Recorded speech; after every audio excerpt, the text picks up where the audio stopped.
Hola, muy bienvenidos a una nueva emisión de la entrevista de France 24 en español. Nos acompaña en esta oportunidad Eduardo Leblanc González. Él es defensor del pueblo de la República de Panamá. Señor Leblanc González, muchísimas gracias por su presencia en la entrevista de France 24 en español. Gracias, Santiago, y a ustedes por esta entrevista. Gracias a usted nuevamente. Bueno, estamos teniendo esta charla pocos días después de que autoridades de Panamá anunciaran medidas para contener la grave crisis migratoria que se está viviendo, sobre todo como epicentro en la peligrosa selva del Darién, medidas que incluyen devoluciones de migrantes irregulares con antecedentes penales, el reforzamiento o endurecimiento de determinados controles en aeropuertos y otros puntos de control, entre varias otras. ¿Qué los llevó a tomar estas medidas? ¿Cuál es la situación que se está viviendo por estos días en el tapón del Darién? Gracias, Santiago, y saludos desde Guatemala. Mira, básicamente lo que está pasando en la República de Panamá es que en los últimos meses del año llevamos más de 360.000 personas que han pasado por el Darién.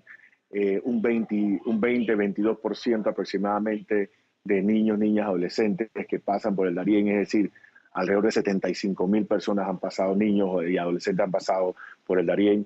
Nuestras capacidades están desbordadas, no solo de esta Institución Nacional de Derechos Humanos, sino de muchas instituciones nacionales e internacionales que acuden al Darién. Y lo que ha ocurrido es que básicamente sigue llegando las personas, es un tema donde se ha convertido un negocio para algunas, es una necesidad para otras, y necesitamos hacer un llamado, un grito de ayuda, de auxilio a las otras naciones para que colaboren con Panamá. Hacia allí apunta mi próxima pregunta, entonces. ¿Están recibiendo suficiente apoyo de la comunidad internacional o quizás Panamá se siente sola en la gestión de esta crisis?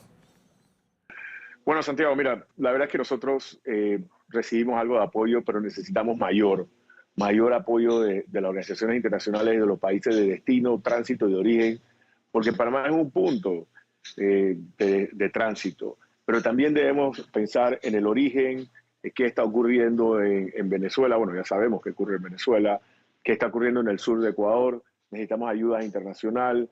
Eh, la verdad es que nuestras pueblos de acogida, los dos principales pueblos de acogida, que es Canamembrillo y Bajo Chiquito, están 1000 veces más de la cantidad de población y tienen los servicios sanitarios. Este apoyo que recibimos de UNICEF en el tema de WASH, que es agua potable y sanidad, están totalmente desbordados y requerimos, la República de Panamá requiere un apoyo importante. Es clave esto que menciona usted, Eduardo, ¿no? Ir a atacar o por lo menos apuntar a las situaciones en los países de origen. Quisiera preguntarle ahora, en medio de estas medidas, ¿no?, que están tomando, por ejemplo, en el caso de los regresos de migrantes irregulares, ¿cómo planean ponerlo en práctica? ¿Hay ya una articulación con los países de origen de los cuales hablábamos? Porque hay países que son, bueno, como usted decía, ¿no?, Venezuela, Ecuador, pero también hay ciudadanos provenientes de Asia. Sí, correcto. Son los menos. El 82% de la población que entra, o de las personas, perdón, que entran por el Darién corresponde al país que usted mencionó, a Venezuela. El resto entre Ecuador, Colombia y Haití. Y las personas, y para poner en contexto esta medida, no es que vamos a comenzar el gobierno panameño, el gobierno panameño va a comenzar a retornar, no. De hecho, ya se está haciendo aquellos que tienen prontuarios criminales, aquellos que son buscados por la ley, aquellos que cometieron un delito, esos ya son deportados y han sido deportados siempre. El tema es que ahora va a ser un poco más estricto. También hay retornos voluntarios, hay personas que llegaron hasta cierto punto, por ejemplo, acá donde yo estoy en estos momentos, a Guatemala, y ven que el sueño americano no es tal, o ven que el camino es mucho más peligroso y retornan voluntariamente, es decir, tenemos migración de norte a sur también.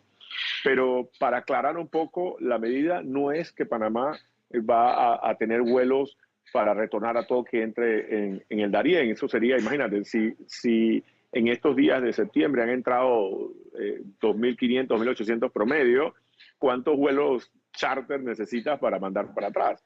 O en los aviones de nuestra servicio aeronaval serían 200 vuelos.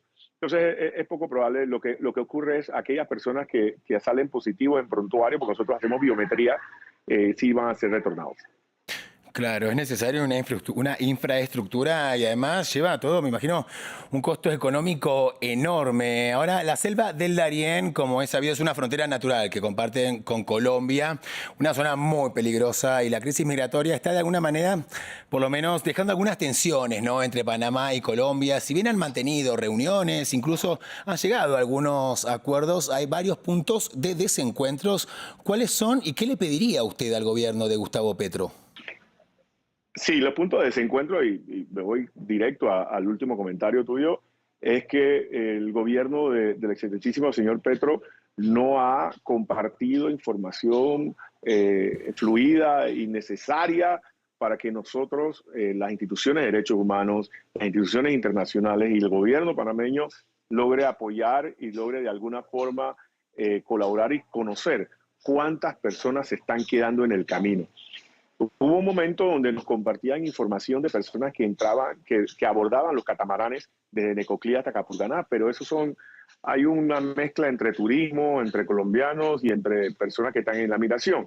Pero debemos eso es tenerlo claro. Ese es uno. Lo siguiente, de donde no tenemos tampoco puntos de encuentro y que hacemos un llamado a ambos presidentes para que lleguen a esos puntos de encuentro, es que tampoco tenemos presencia militar de Colombia en esa área. También necesitamos, como tercero, necesitamos que hagan un control de estas bandas criminales que controlan el tránsito por el Darién, donde tenemos evidencia de unos brazaletes donde dice Funda Darién, una fundación que ni existe y que vende los paquetes como si fueran paquetes turísticos hacia otros países por Panamá. Entonces, necesitamos que más apoyo del gobierno del presidente Petro. ¿Y se ha evaluado, se podría llegar a una situación, quizás si el conflicto se agudiza, ¿no?, de un cierre en la frontera con Colombia? Bueno, mira, nuestra frontera con Costa Rica es una frontera con un paso aduanero. La frontera, del otro lado, la frontera con Colombia, estamos hablando de 70 kilómetros de frontera, donde hay montañas, donde hay ríos, donde la naturaleza no hace factible de que ni Panamá o Colombia cierren la frontera. Así que no hay algo así como un cierre de frontera. Estamos hablando, nosotros hicimos una alerta temprana con Defensoría Colombia y detectamos más de 8 o 9 rutas de las cuales las personas migran, pero de las cuales hoy activas hay 3 o 4 y que sabemos en manos de quienes están, ¿no? Eduardo, al comienzo de esta entrevista usted mencionaba a los niños, las niñas y también a los adolescentes. En todo este contexto, las infancias son, por supuesto, uno de los sectores de la población más vulnerables. ¿Tienen planes con un enfoque diferencial hacia ellas? Sí, bueno, correcto. Nosotros hicimos un estudio aupado por UNICEF en el cual vimos cómo ha sido golpeada los niños y los adolescentes en contexto de movilidad humana y también cómo ha sido golpeada nuestros niños y adolescentes de las comunidades receptoras, porque no podemos olvidar, nos preocupamos, y es muy bueno que nos preocupemos por los que están en movilidad humana, pero también tenemos que preocuparnos por nuestros pobladores, ¿no? Entonces también tenemos abandono escolar, tenemos violencia sexual, tenemos explotación. Entonces, la verdad es que dentro del movimiento humano, los que más sufren son los adultos mayores, las personas con discapacidad y sobre todo los niños y niñas, donde los papás y las mamás arriesgan ese paso inhumano por la selva del Darién.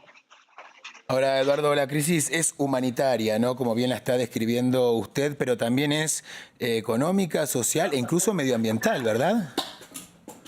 Sí, correcto.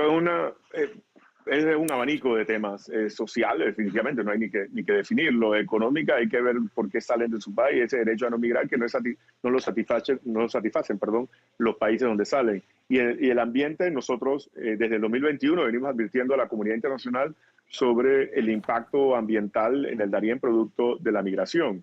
Este año vamos a la COP28 y vamos a exponer a través de unas entregas que tenemos nosotros de videos el impacto y la huella que deja esta migración, porque sabemos que es un derecho humano, sabemos, pero tenemos que hacerlo responsable. Y muy bueno que me toques este tema, porque se me había olvidado mandarle otro mensaje al presidente Petro. Necesitamos que dejen de vender ese kit migratorio en Capurganá.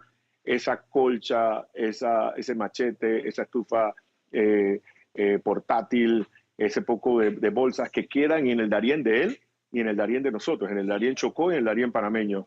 Entonces, la verdad que el impacto al medio ambiente, el impacto al ambiente, perdón, el impacto a los ríos, tenemos ríos sumamente contaminados, tenemos cadáveres en los ríos, tenemos basura en los ríos, lo cual hace que nuestros pobladores y subpobladores también sufran mucho por este impacto, ¿no? Y además que el Darién es de todo, el Darién es universal. No, claro, sin lugar a dudas, esta crisis tiene muchísimos frentes, Eduardo. Ahora, de sus visitas al tapón del Darién, ¿qué le ha quedado? Me imagino imágenes, diálogos, testimonios que seguramente deben haberlo marcado, ¿verdad? Sí, bueno, nosotros estamos constantemente allá y siempre el retorno es difícil. Las historias son crueles. Tenemos personas con discapacidad severa.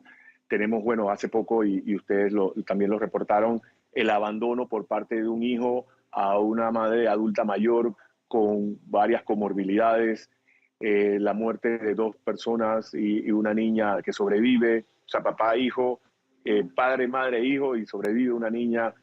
Tenemos historias de violaciones en el camino que producto de esta falta de seguridad de ambos países, de Colombia y de Panamá, de ponerse de acuerdo, hay una franja antes o después del hito de la bandera, dependiendo, donde hay historias de terror, donde tenemos historias donde personas, un niño que falleció en Costa Rica, producto de mala alimentación y mala calidad de agua en el transcurso del Darién, y que tenemos el reporte hospitalario. Y así tenemos un cúmulo de historias muy tristes, muy desgarradoras, que para nosotros, nuestro personal de Darién, está bastante desgastado y que tenemos que estar atendiéndolo psicológicamente. Una realidad realmente muy cruda que ojalá se pueda resolver lo antes posible. Eduardo Leblanc González, muchísimas gracias por su participación en la entrevista de France 24 en español. Muchas gracias a ustedes. Gracias a usted una vez más. A nuestra audiencia, como siempre, le invitamos a que sigan informándose en el resto de nuestra programación y en france24.com. Sigan junto a nosotros. Gracias por acompañarnos.